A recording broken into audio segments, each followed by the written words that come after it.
Hey guys, అందరికీ నమస్కారం. కమల్ హాసన్ శంకర్ కాంబినేషన్లో భారతీయుడు 2 ప్రేక్షకుల ముందుకు వచ్చింది అందరికీ తెలిసిందే. అయితే 1996లో విడుదలైన భారతీయుడు సూపర్ హిట్ అయింది. ఈ చిత్రానికి సీక్వెల్గా పార్ట్ 2 జూలై 12న విడుదలైంది. అయితే ఈ సినిమా భారీ డిజాస్టర్ టాక్ తెచ్చుకుంది. అయితే ఇప్పుడు ఓటీటీలో వచ్చేందుకు సిద్ధం ఉంది. భారతీయుడు 2 సినిమాలో కమల్ హాసన్తో పాటు సిద్ధార్థ్, రకుల్ ప్రీత్ సింగ్, బాబీ సింహ కీలక పాత్ర నటించారు.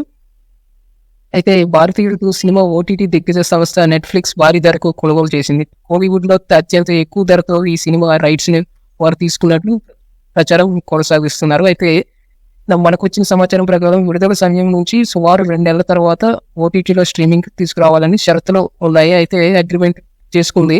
వారి ప్రకారం చూస్తే ఈ సినిమా సెప్టెంబర్ 12 ఓటీటీలో విడుదల అవుతుందని అంటున్నారు. కానీ సినిమా రిలీజ్ తర్వాత సీన్ మారిపోయింది. భారీ డిజాస్టర్ మిగిలింది. అయితే ఇప్పటి వరకు కనీసం 70 కోట్లు కూడా రాలేదని అంటున్నారు. భారీ బడ్జెట్తో తెరకెక్కించడంతో నిర్మాతలకు కూడా తీరని నష్టాన్ని ఇండియన్ 2 సినిమా మిగిల్చిందనే చెప్పవచ్చు. భారతీయుడు 2 సినిమా ఇప్పటికీ చాలా చోట్ల తెరగించేశారు. ఓటీటీలో చూడొచ్చని ప్రేక్షకులు కూడా సినిమా థియేటర్లకు రావడమే మానేశారు. దీంతో ఈ చిత్రాన్ని అగ్రిమెంట్ ప్రకారం కాకుండా నెలలోపే ఓటీటీలోకి తీసుకురావాలని నెట్ఫ్లిక్స్ ప్లాన్ చేస్తుందని అంటున్నారు.